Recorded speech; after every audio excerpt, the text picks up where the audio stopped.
Hello students, good morning to all of you. जैसा कि आप देख सकते हैं, हम आपके लिए फिर लेकर हाजिर हैं पार्ट 15 कक्षा 10 एक्सरसाइज 1.1। एक्सरसाइज 1.1 का क्वेश्चन नंबर 6 हम आपको बताने जा रहे हैं। ध्यान से देखिए विदाउट एनी स्टॉपेज।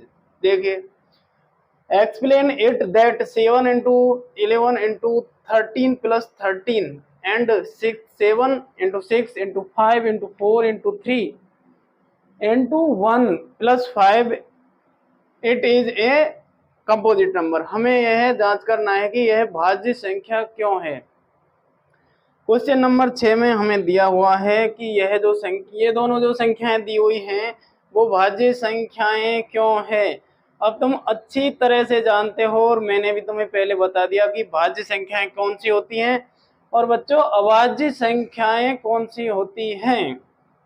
तो भाज्य संख्याएं कौन सी होती हैं? भाज्य संख्याएं वे होती हैं जिनमें किसी संख्या का भाग चला जाता है, यानी कि सम के और एक के अलावा जिस संख्या में किसी का भाग नहीं जाता वो तो होती है अभाज्य संख्या, और एक के और सम के अलावा यदि किसी संख्या में अन्य किसी का भाग जा रहा हो तो वो हो जाएगी भाज्य संख्या। अब हम देखते हैं कि ये भाज्य संख्या क्यों है, क्या कारण है कि ये दोनों हैं जो इस रूप में लिखी हुई हैं ये भाज्य संख्याएं हैं। तो देखते हैं कि क्यों है। तो अकॉर्डिंग टू क्वेश्चन हम देखते हैं कि हमें दिया हुआ है ये। तो देखिए, इसे हम लिख लेते हैं ऐसे, अकॉर्डिंग टू क्वेश्चन। हम क्वेश्चन के अकॉर्डिंग ही चलेंगे, क्वेश्चन से बाहर नहीं जाएंगे। तो अकॉर्डिंग टू क्वेश्चन हम चलते हैं। तो देखते हैं क्या लिख रहा है।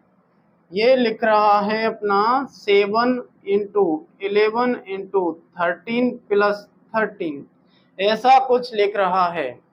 7 इंटू 11 इंटू 13 प्लस 13। अब देखिए इन दोनों पार्टों में, इसमें और इसमें क्या कॉमन आ सकता है। तो देखिए 7 नहीं है, 11 नहीं है, लेकिन 13 है। 13 ऐसी संख्या है जो दोनों में क्या है, अवेलेबल है। तो 13 को हम बाहर निकाल लेते हैं। क्या कर लेते हैं, बाहर। जब 13 को बाहर निकालते हैं तो अंदर 7 इंटू 11 इंटू 13 की जगह क्या हो जाएगा, 1 प्लस 1, यानी कि ये बन जाएगा 13 इंटू, ये हो जाएगा 7 इंटू 11। 11 को 1 से गुणा करेंगे तो 11 ही आएगा। देखिए ये बन चुका है यहाँ पर, और हमारा 13 जो संख्या है वो कॉमन आ चुकी है। तो यहाँ पर क्या है, 13 एक इस संख्या का हमें गुणनखंड प्राप्त हुआ है, अतः यह एक भाज्य संख्या है। क्योंकि यहाँ पर लिख देते हैं क्यों है,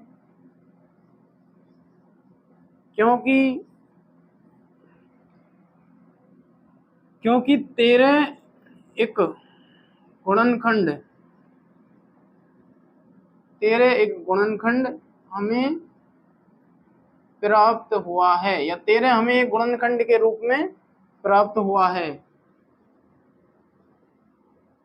अतः यह एक कैसी संख्या है, भाज्य संख्या है। कैसी संख्या है, भाज्य संख्या है।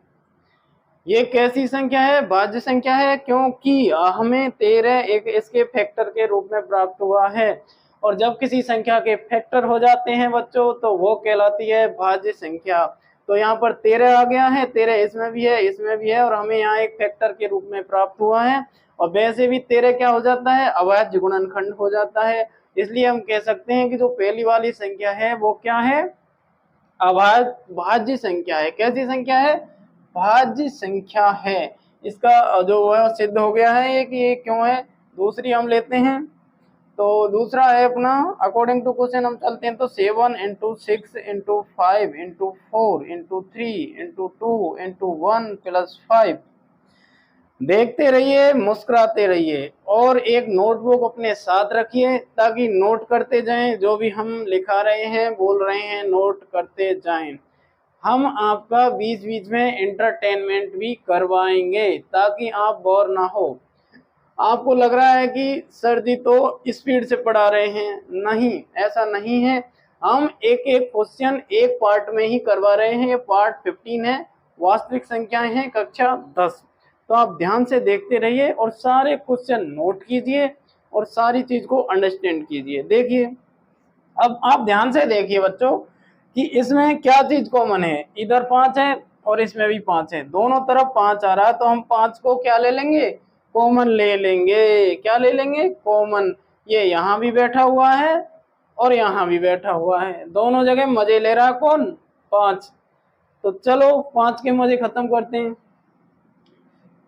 यहाँ पर हम कॉमन ले लेते हैं 5। इसके बाद 7 into 6 into 4 into 3 into 2 into 1 और 5 कॉमन ले लिया तो क्या बचेगा, 1 बचेगा। अब ये लिख देंगे हम 7 इंटू 6 इंटू 4 इंटू 3 इंटू 2 और 2 को 1 से करेंगे तो क्या आएगा, 2 ही आएगा, इसलिए हम यहाँ +1। अब हम यहाँ क्या देख रहे हैं, हम यहाँ पर जादू देख रहे हैं। कैसा जादू कि दोनों में से हमने क्या कॉमन ले लिया है, 5 कॉमन ले लिया है और 5 यहाँ से उठ के कहाँ चला गया, अपने घर। अपने घर नहीं, यहाँ पर चला गया है। ये कह रहा है कि मैं तुम्हारे दोनों के साथ हूँ, लेकिन अब मैं तुम्हारे पास अलग अलग नहीं आऊंगा, मैं तुम दोनों के पास यहाँ पे बैठा हुआ हूँ, जब भी कोई काम पड़े मुझे बुला लेना। 5 वहां पे जाके हमने इसको यहाँ पे जाके सेट कर दिया है। देखिए अब इस 5 की वजह से, इस 5 की वजह से ये संख्या कौन सी संख्या सिद्ध हो जाती है, भाज्य संख्या, क्योंकि 5 हमें एक गुणनखंड के रूप में प्राप्त हुआ है और जब किसी संख्या का गुणनखंड हो जाता है तो वह कौन सी संख्या कहलाती है, भाज्य संख्या। क्योंकि अभाज्य संख्या में स्वयं के और एक के अलावा उसका कोई फैक्टर नहीं होगा। तो देखिए 5 यहाँ पर आके बैठ गया है, यहाँ पर क्या ले रहा है, मजे ले रहा है। तो देखिए 7 इंटू 6 इंटू 4 इंटू 3 इंटू 1। अब यहाँ पर हम लिख देते हैं कि क्योंकि यहाँ हमें 5 एक गुणनखंड के रूप में प्राप्त हुआ है। 5 हमें कैसा प्राप्त हुआ है, गुणनखंड के रूप में प्राप्त हुआ है। इसी कारण यह संख्या क्या हो जाएगी, इसी कारण यह संख्या भाज्य संख्या हो जाएगी।